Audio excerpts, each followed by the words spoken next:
Amém, graças a Deus, estamos de volta por aqui pelo nosso YouTube, Eliakim Cordeiro, para mais um vídeo em nome de Jesus, amém?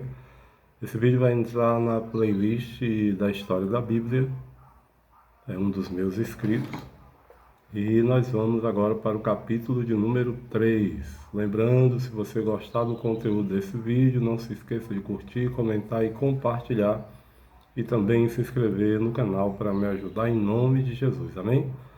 Capítulo 3, o Novo Testamento. A palavra se faz carne e escrita. O silêncio rompido e a nova revelação. Após o profeta Malaquias, o povo de Israel viveu cerca de 4 séculos de silêncio profético.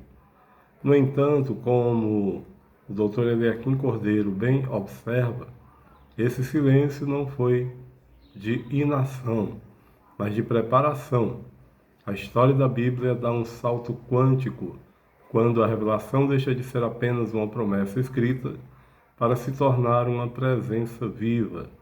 O Novo Testamento não surge de um desejo de criar uma nova religião, mas da necessidade imperativa de registrar os eventos que mudariam o eixo do tempo, a vida, morte e ressurreição de Jesus Cristo. Diferente do Antigo Testamento, escrito majoritariamente em hebraico, o Novo Testamento surge no grego koiné. Esta era a língua franca do Império Romano, o idioma das ruas, do comércio e da filosofia popular. A escolha soberana desse idioma permitiu que a mensagem cristã se espalhasse com uma velocidade sem precedentes pelas estradas romanas, atravessando fronteiras culturais e geográficas. De testemunhas oculares a manuscritos. Nos primeiros anos após a ascensão de Cristo, a igreja dependia do testemunho oral. Os apóstolos eram as epístolas vivas. Entretanto, à medida que a igreja crescia, para além de Jerusalém, as testemunhas oculares começavam a envelhecer ou a sofrer o martírio. A necessidade de documentos escritos tornou-se crítica para preservar a pureza do ensino ou a didaquê. Primeiro nós tivemos as epístolas paulinas. Surpreendentemente para muitos, os primeiros livros do Novo Testamento a serem redigidos não foram os evangelhos, mas as cartas do apóstolo Paulo, escritas entre os anos 50 e 67 d.C. Essas cartas eram documentos de instrução e correção para comunidades específicas, mas que carregavam uma autoridade apostólica que as igrejas vizinhas logo reconheceram como divina.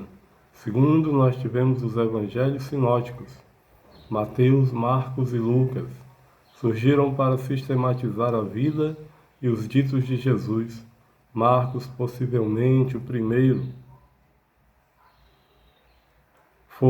ele focou na ação, Mateus no cumprimento das profecias e Lucas, com seu vigor de historiador e médico, buscou uma ordem cronológica e investigativa. Terceiro, nós temos os escritos joaninos. Já no final do primeiro século, o apóstolo João trazia uma perspectiva teológica profunda, tanto em seu evangelho quanto em suas cartas e no Apocalipse, fechando o ciclo de revelação escrita. O critério apostólico, o que tornava um livro sagrado. A formação do cânone do Novo Testamento enfrentou desafios diferentes do Antigo. O mundo greco-romano estava inundado de filosofias e logo surgiram os evangelhos gnósticos, como os de Tomé ou Maria Madalena. Como a igreja primitiva filtrava o que era verdade do que era heresia. O Dr. Eliakim destaca 3 critérios fundamentais aplicados pelos pais da igreja. Primeiro, a apostolicidade. O livro foi escrito por um apóstolo ou por alguém diretamente ligado a um, como Marcos ligado a Pedro ou Lucas ligado a Paulo. Ortodoxia. O conteúdo estava em harmonia com os ensinos de Jesus e com as escrituras hebraicas? Catolicidade, ou seja, universalidade. O livro era usado e reconhecido de forma contínua pela Igreja em todas as regiões, Roma, Antioquia, Alexandria e Éfeso, por exemplo. O Códice, a revolução do formato. A história da Bíblia neste período também é uma história do design tecnológico. Enquanto os judeus mantinham o uso dos rolos, os cristãos foram os pioneiros na adoção do códice, o ancestral do livro moderno, com páginas costuradas. O códice permitia que se escrevesse dos dois lados da folha. Facilitava a localização de passagens específicas e, mais importante, permitia que todos os 4 evangelhos fossem reunidos em um único rolo, ou em um único volume. Permitia que os 4 evangelhos ou todas as cartas de Paulo fossem reunidos em um único volume. Essa inovação não apenas facilitou o estudo, mas ajudou a consolidar a ideia de um corpo unido de escrituras cristãs. A consolidação do cânone. Embora a maioria dos 27 livros do Novo Testamento tenha sido aceita quase instantaneamente, alguns livros, como Hebreus, Tiago, 2 Pedro e Apocalipse, enfrentaram debates em certas regiões antes de serem universalmente confirmados. O ponto de cristalização histórica é frequentemente citado na Carta Pascal de Atanásio de Alexandria, em 367 d.C., que listou exatamente os 27 livros que temos hoje, concílios subsequentes como os de Hipona, em 393 d.C., e Cartago, 397 d.C. Não escolheram os livros, mas simplesmente ratificaram o que a Igreja, sob a guia do Espírito Santo, já havia discernido, como a voz de seu pastor ao longo de 3 séculos. O desafio dos manuscritos. Neste capítulo é vital mencionar a riqueza documental, diferente de qualquer outra obra da antiguidade, como as de Platão ou Homero.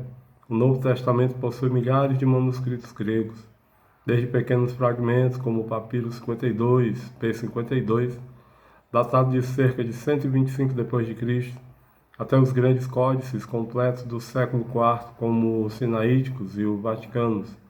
Essa abundância de evidências permite que os estudiosos modernos reconstruam o texto original com uma precisão superior a 99%, garantindo que a Bíblia que lemos hoje é fiel ao que os apóstolos escreveram.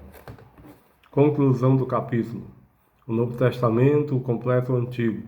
Se o Antigo Testamento era a fundação de um edifício e as paredes de uma promessa, o Novo é o teto e a habitação da glória. Com a conclusão do cânone, a revelação estava completa. No entanto, a história da Bíblia estava apenas começando a ganhar o mundo. No próximo capítulo, o Dr. Eliakim Cordeiro explorará como essas palavras atravessaram a Idade Média, enfrentaram a barreira das línguas latinas e finalmente chegaram ao povo comum através do sacrifício de tradutores e também da Revolução de Gutenberg. Amém? Mais uma vez eu peço encarecidamente, se você puder me ajudar, se inscrevendo no canal, eu agradeço em nome de Jesus. Amém? Deus abençoe a todos e até os próximos vídeos. Amém? E graças a Deus.